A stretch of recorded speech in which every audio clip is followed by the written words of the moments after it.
Hi, welcome to Engineering Drawing. I am your Dr. Vasu. ఈ రోజు మనం orthographic projections గురించి చూడబోతున్నాం.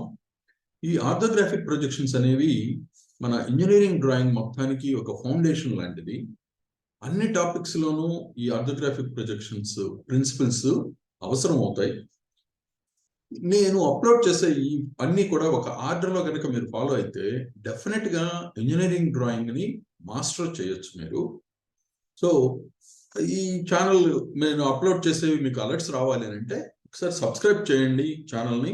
ఇప్పుడు ఈ ఆర్థోగ్రాఫిక్ ప్రొజెక్షన్స్ అంటే ఏంటో చూద్దాం. ఆర్థోగ్రాఫిక్ ప్రొజెక్షన్స్ అంటే సపోజ్ మనం ఒక ఆబ్జెక్ట్ తీసుకుందాం. ఈ ఆబ్జెక్ట్ 3 డైమెన్షనల్ ఆబ్జెక్ట్, అంటే 3 డైమెన్షన్స్ ఉన్నాయి. దీని 3 డైమెన్షన్స్ ఏంటో నాకు కావాలి డీటెయిల్స్. అప్పుడు ఏం చేద్దాం అంటే ఒక 2 ప్లేన్స్ తీసుకుందాం. ఈ 2 ఇమాజినరీ ప్లేన్స్, జస్ట్ మనం రిఫరెన్స్ కోసం వాడుకుంటున్నాం కాబట్టి వీటిని రిఫరెన్స్ ప్లేన్స్ అనొచ్చు. ఒకటి వర్టికల్ గా ఉంది, ఇంకొకటి హారిజాంటల్ గా ఉంది. ఎందుకు ఈ ప్లేన్స్ తీసుకున్నామంటే దీన్ని ఒక లైట్ సోర్స్ కనుక ఇక్కడ మనం తీసుకుంటే ఈ ఆబ్జెక్ట్ ఏం జరుగుతుంది, ఇది ఒక షాడోని ఫామ్ చేస్తుంది. అంటే ఒక ఇమేజ్, దీని ఇమేజ్ ఈ ప్లేన్ మీద వచ్చేలా చేస్తుంది. అది ఎలా ఉంటుంది, ఈ లైట్ రేస్ ఈ లైట్ సోర్స్ నుంచి, అంటే ఈ క్యాండిల్ నుంచి వస్తున్న లైట్ రేస్ ఇలా ఒక యాంగిల్లో పడి ఈ స్క్రీన్ మీద, సపోజ్ దీన్ని స్క్రీన్ అనుకుంటే, ఈ వర్టికల్ స్క్రీన్ మీద ఒక ఇమేజ్ ని ఫామ్ చేస్తుంది, ఒక రెక్టాంగిల్. ఈ షేప్ దీని ఒరిజినల్ షేప్ కంటే చాలా పెద్దది. ఎందుకు అని అంటే ఈ లైట్ రేస్ అన్ని కూడా కొంత యాంగిల్లో పడుతున్నాయి దీన్ని. కాబట్టి ఈ పడే ఈ మన షాడో కరెక్ట్ డైమెన్షన్స్ ని మనకి ఇవ్వదు. అలాగే మరి ఇక్కడ తీసుకుంటే దీని లెంగ్త్ వచ్చింది, విడ్త్ వచ్చింది, కానీ ఇది ఎంత థిక్నెస్ ఉంది అన్నది మనకి ఇక్కడ తెలియట్లేదు. దానికోసం ఏం చేద్దాం అంటే పైనుంచి కనుక ఈ లైట్ సోర్స్ పైన తీసుకుంటే ఈ ఇమేజ్ ఇలా ఒక షాడోని ఇక్కడ హారిజాంటల్ ప్లేన్ మీద పడేలా చేస్తుంది. అంటే ఇక్కడ మనకి థిక్నెస్ ఎంతో వస్తుంది, లెంగ్త్ తో పాటు ఇక్కడ థిక్నెస్ వస్తుంది. ఈ రెండింటినీ కనుక మనం తీసుకుంటే మనకు కావాల్సిన 3 డైమెన్షన్స్, 3 డైమెన్షన్స్ కూడా మనకి రెడీగా ఉంటాయి. ఓకే, కానీ మన ఉద్దేశం ఏంటి, ఇంత పెద్దది వస్తే మనకు ఉపయోగం లేదు. మన సైజు, ఆబ్జెక్ట్ యొక్క సైజు ఎంత ఉంటే అంతే కావాలి. దానికోసం ఏం చేద్దాం అంటే ఈ ఆబ్జెక్ట్ ని ఇక్కడ తీసుకుని ఒక లైట్ సోర్స్ ని తీసుకున్నాం. దీన్ని స్లోగా కనుక మూవ్ చేస్తే దూరానికి ఇక్కడ మనకి ఫామ్ అయ్యే ఈ యొక్క షాడో లేదా ఇమేజ్ యొక్క సైజు తగ్గుతూ వస్తుంది. కొంత దూరం వెళ్ళిన తర్వాత ఏం జరుగుతుందని అంటే దీని నుంచి వచ్చే లైట్ రేస్ అన్ని కూడా ప్యారలల్ గా ఉంటాయి, ఒకదానికొకటి ప్యారలల్ గా ఉండి ఈ ఆబ్జెక్ట్ కి పర్పెండిక్యులర్ గా పడతాయి.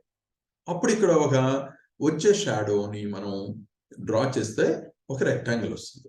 ఇది ఈ షేప్ ఏదైతే ఉందో అదే సైజు, అదే షేప్ తో వస్తుంది.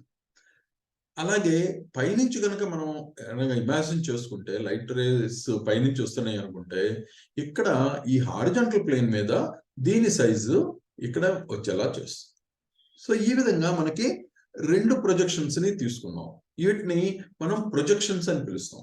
ఎందుకు అని అంటే ఈ షాడో ఇమేజ్ అన్నవి జస్ట్ క్యాజువల్ గా వాడాం. ఇక్కడ ప్రొజెక్ట్ చేస్తున్నాం, ఈ ఆబ్జెక్ట్ ని ఈ ప్లేన్స్ మీదకి ప్రొజెక్ట్ చేస్తున్నాం కాబట్టి వీటిని ప్రొజెక్షన్స్ అని అంటాం. ఈ ప్రొజెక్షన్స్ 2 మనకు కావాల్సిన 3 డైమెన్షన్స్ ని ఇవ్వడానికి ఉపయోగపడతాయి. ఇంకొకటి, ఇది ఆర్థోగ్రాఫిక్ ప్రొజెక్షన్స్ అని పిలుస్తాం. ఎందుకు అని అంటే ఈ లైట్ రేస్ అన్ని కూడా ఈ ఆబ్జెక్ట్ కి పర్పెండిక్యులర్ గా పడుతున్నాయి కాబట్టి ఇక్కడ మనకు వచ్చే ఈ యొక్క ఆబ్జెక్ట్ షేప్ కరెక్ట్ ఏ షేప్ అయితే ఇక్కడ పెట్టామో అదే షేప్ సైజు వస్తుంది. కాబట్టి వీటిని ఆర్థోగ్రాఫిక్ ప్రొజెక్షన్స్ అని అంటాం. సపోజ్ మనం ఈ ప్లేన్స్ ని తీసుకున్నాం, ఒక ఆబ్జెక్ట్ ని కనుక ఇక్కడ తీసుకుని దీని నుంచి మనకి ఇక్కడ ఈ ప్లేన్స్ ఏమీ లేవు, జస్ట్ మనం ఇమాజిన్ చేసుకుంటున్నాం. ఈ ఇమాజిన్ చేసుకునేటప్పుడు మనం కనుక ఈ ఆబ్జెక్ట్ ని సపోజ్ ఈ డైరెక్షన్ లో, అంటే ఈ వర్టికల్ ప్లేన్ కి పర్పెండిక్యులర్ గా ఉండేలాగా గనక మనం చూస్తూ ఉంటే అప్పుడు ఈ ఆబ్జెక్ట్ యొక్క ఇమేజ్ అంటే ప్రొజెక్షన్ ఇక్కడ ఎలా ఉంటుంది అంటే ఈ విధంగా ఉంటుంది. దీని సైజు, షేప్ సేమ్ వస్తాయి కాబట్టి ఇక్కడ మనకి వచ్చే ఫ్రంట్ ఇది ఒక రెక్టాంగిల్ వచ్చింది. దీన్ని మనం ఏమని పిలుస్తామంటే ఫ్రంట్ వ్యూ లేదా ఎలివేషన్ అని పిలుస్తాం. ఓకే, ఇక్కడ వచ్చే ప్రొజెక్షన్ ని ఫ్రంట్ వ్యూ లేదా ఎలివేషన్ అని పిలుస్తాం. అలాగే దీన్ని పైనుంచి కనుక చూస్తే ఈ ఆబ్జెక్ట్ షాడో ఇక్కడ హారిజాంటల్ ప్లేన్ మీద పడుతుంది. దాన్ని ఈ ప్రొజెక్షన్ ని మనం టాప్ వ్యూ లేదా ప్లాన్ అని పిలుస్తాం. ఒక్కొక్కసారి ఈ ఆబ్జెక్ట్ మిగతా ఈ డైమెన్షన్స్ తెలుసుకోవడం కోసం సైడ్ నుంచి కూడా ఇలా ఈ డైరెక్షన్ లో చూడాల్సి వస్తుంది. ఇది తర్వాత టాపిక్స్ లో మనం చూద్దాం. ప్రస్తుతానికి మనం ఈ ఫ్రంట్ వ్యూ, టాప్ వ్యూ వీటిని ఏం చేయాలో చూద్దాం. ఇక్కడ ఈ రెండు ప్లేన్స్ ని మనం వర్టికల్ ప్లేన్, హారిజాంటల్ ప్లేన్ లేదా సింపుల్ గా విపి, హెచ్పి అని పిలుస్తాం. ఈ రెండు ప్లేన్స్ ఒక లైన్, హారిజాంటల్ లైన్ ద్వారా ఇంటర్సెక్ట్ చేసుకుంటాయి. ఈ రెండు ప్లేన్స్ యొక్క ఇంటర్సెక్షన్ ఒక రిఫరెన్స్ లైన్. ఇది కూడా దీని పేరు ఏంటంటే XY అని పెట్టాం. ఓకే, దీన్ని రిఫరెన్స్ లైన్ అని పిలుస్తాం. ఇప్పుడు సపోజ్ మనం ఇక్కడ ఉన్న ఈ స్పేస్ మొత్తం కనుక తీసుకుంటే ఈ రెండు ప్లేన్స్ కలిపి దాన్ని ఏం చేస్తున్నాయంటే 4 పార్ట్స్ కింద డివైడ్ చేస్తున్నాయి. వాటిని మనం ఫస్ట్ క్వాడ్రంట్ అని, సెకండ్ అని, థర్డ్, ఫోర్త్ క్వాడ్రంట్ గా పిలుస్తున్నాం. ఎందుకు అని అంటే ఇప్పుడు సపోజ్ ఈ planes vertical plane, horizontal plane ని మనం లెఫ్ట్ సైడ్ నుంచి కనుక చూస్తే ఎలా కనిపిస్తుంది? ఒక లైన్ లా కనిపిస్తుంది ఈ ప్లేన్ అంతా. అలాగే ఇది ఒక హారిజాంటల్ లైన్ లా కనిపిస్తుంది. అంటే ఇలా ఇది వర్టికల్ ప్లేన్ అవుతుంది, ఇది హారిజాంటల్ ప్లేన్ అవుతుంది. ఇక్కడ ఈ రెండు ప్లేన్స్ ఇంటర్సెక్ట్ చేసుకునేది ఒక పాయింట్. అంటే లైన్ యాక్చువల్ గా XY అనే రిఫరెన్స్ లైన్ మనకి ఈ సైడ్ నుంచి చూసేటప్పుడు పాయింట్ లా కనిపిస్తుంది. ఓకే, ఇది ఇంటర్సెక్షన్ ఆఫ్ ఈ రెండు ప్లేన్స్. ఇప్పుడు మనం ఇది వర్టికల్ ప్లేన్, ఇది హారిజాంటల్ ప్లేన్ అనుకుంటే ఇక్కడున్న స్పేస్ ని మనం గ్రాఫ్ షీట్ తో కనుక పోల్చుకుంటే, అంటే దీన్నేమో X యాక్సిస్ అని, దీన్ని Y యాక్సిస్ గా కనుక ట్రీట్ చేస్తే ఈ ఉన్న స్పేస్ ని గ్రాఫ్ షీట్ లో మాదిరి మనం కనుక నేమింగ్ కనుక ఇస్తే ఇది first quadrant, second, third, fourth quadrant గా వస్తాయి. సో అంటే మనం ఇక్కడ ఉన్న ఈ స్పేస్ లో మన ఆబ్జెక్ట్ ఎక్కడ పెట్టాము, ఎక్కడ పెడితే ఎలా కనిపిస్తుంది అన్నది చెప్పడం కోసం మనం స్పెసిఫై చేయాలి ఆబ్జెక్ట్ ఎక్కడ ఉంది అన్నది. ఓకే, దానికి మనం ఈ రిఫరెన్స్ లైన్ తీసుకున్నాం. ఇప్పుడు సపోజ్ ఈ ఆబ్జెక్ట్ అంటే 3 డైమెన్షనల్ ఆబ్జెక్ట్ కావచ్చు, లేదా 2 or 1 ఎలాగైనా ఏదైనా కావచ్చు. ఇక్కడ ఈ కేసులో సపోజ్ మనం ముందు పాయింట్స్ ఒకటి తీసుకుందాం. పాయింట్ అంటే డైమెన్షన్ లెస్ ఆబ్జెక్ట్. దానికి ఒక లెంగ్త్, థిక్నెస్, విడ్త్ ఏమీ ఉండవు కాబట్టి జస్ట్ అదొక డాట్ అంతే. ఈ డాట్ ఇక్కడ సపోజ్ ఈ స్పేస్ లో ఉంటే ఏమని పిలుస్తాం? అబోవ్ హెచ్పి అంటాం. అంటే ఈ హారిజాంటల్ ప్లేన్ కి పైన ఉంది అని. ఇక్కడ ఉన్నా లేదా ఇక్కడ, అంటే ఇక్కడ ఎక్కడ ఉన్నా కూడా దీన్ని హారిజాంటల్ ప్లేన్ కి పైన ఉంది అని పిలుస్తాం, అబోవ్ హెచ్పి అని. సపోజ్ ఈ హారిజాంటల్ ప్లేన్ కి కింద ఇక్కడ ఎక్కడైనా ఉందనుకుందాం, ఇక్కడ కానీ లేదా ఇక్కడ కానీ ఉంటే దాన్ని బిలో హెచ్పి అని పిలుస్తాం.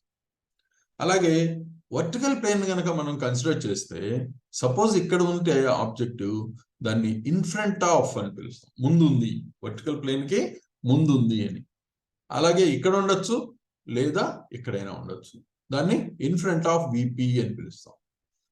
అలాగే సపోజ్ ఇక్కడ ఉందనుకోండి, వర్టికల్ ప్లేన్ కి ఎక్కడ ఉంది? వెనక ఉంది కాబట్టి బిహైండ్ విపి అంటాం. ఇక్కడ కావచ్చు లేదా ఈ స్పేస్ ఎక్కడైనా బిహైండ్ విపినే. అలాగే సపోజ్ ఒక ఆబ్జెక్ట్ ఫస్ట్ క్వాడ్రంట్ లో ఉందా. ఫస్ట్ క్వాడ్రంట్ అంటే ఇది అని తెలుసు మనకి. దీన్ని ఎలా స్పెసిఫై చేయాలి అని అంటే ఇది హారిజాంటల్ ప్లేన్ కి ఎక్కడ ఉంది, వర్టికల్ ప్లేన్ కి ఎక్కడ ఉందో చెప్పాలి. ఎలా? అబోవ్ హెచ్పికి పైన ఉందన్నాం, ఇన్ ఫ్రంట్ ఆఫ్ విపికి ముందు ఉంది అని చెప్తున్నాం. సపోజ్ ఆబ్జెక్ట్ సెకండ్ క్వాడ్రంట్ లో ఉంటే అప్పుడు ఏం చెప్తాం? Above horizontal plane, above HP, behind విపికి బ్యాక్ సైడ్ ఉంది అని చెప్తాం. అలాగే ఇక్కడ థర్డ్ క్వాడ్రంట్ లో ఉంటే దాన్ని బిలో హెచ్పి అని, బిహైండ్ విపి అని చెప్తాం. ఫోర్త్ క్వాడ్రంట్ లో ఉంటే బిలో హెచ్పి, రైట్, ఇక్కడ నుంచి below HP, in front of VP అని పిలుస్తాం. అంటే మనం ఈ ఆబ్జెక్ట్ ఎక్కడ ఉంది అన్న దాన్ని బేస్ చేసుకుని మనం ప్రొజెక్షన్స్ డ్రా చేయడానికి హెల్ప్ చేస్తుంది. అలాగే సపోజ్ ఈ పాయింట్ కనుక హారిజాంటల్ ప్లేన్ లోనే ఉండిపోయిందని, వేరే కాకుండా స్పేస్లో కాకుండా హారిజాంటల్ ప్లేన్లోనే ఉంటే అప్పుడు ఏమంటామంటే it is in HP in front of VP, విపికి ముందు ఉంది అని చెప్తాం. అలాగే ఒకవేళ బ్యాక్ సైడ్ కనుక ఉంటే దాన్ని హారిజాంటల్ ప్లేన్లోనే ఉంది కానీ బిహైండ్ విపి ఉంది అని చెప్తాం. అలాగే సపోజ్ ఆబ్జెక్ట్ వర్టికల్ ప్లేన్ మీదే ఉంది అనుకుందాం. ఇక్కడ ఉంటే ఏం చెప్పాలి? ఇన్ విపి, వర్టికల్ ప్లేన్లో ఉంది, అండ్ అబోవ్ హారిజాంటల్ ప్లేన్కి పైన ఉంది అని చెప్తాం. ఒకవేళ కింద ఉంటే ఇన్ విపి బిలో హెచ్పి అని చెప్తాం. ఓకే, సపోజ్ ఒక ఆబ్జెక్ట్, ఇదే object horizontal plane vertical plane రెండిటి మీద ఉందనుకో, in both HP and VP. ఎలా సాధ్యం? రిఫరెన్స్ లైన్ మీద ఉంటే ఆ రిఫరెన్స్ లైన్ అనేది కామన్ రెండు ప్లేన్స్కి, వర్టికల్ ప్లేన్ హారిజాంటల్ ప్లేన్. కాబట్టి రిఫరెన్స్ లైన్ మీద ఉంటే దాన్ని బోత్ హెచ్పి అండ్ విపి అని చెప్తాం అన్నమాట. సో ఈ ఆర్థోగ్రాఫిక్ ప్రొజెక్షన్స్ అంటే ఏంటి అన్నది మీకు క్లియర్గా అర్థమైంది అనుకుంటున్నాను. మీకు ఏమైనా డౌట్స్ కానీ క్వైరీస్ ఏమైనా ఉన్నా, క్వశ్చన్స్ ఏమైనా అడగాలన్నా, సజెషన్స్ ఇవ్వాలన్నా కామెంట్ రూపంలో తెలపండి. Do subscribe the channel. Thank you.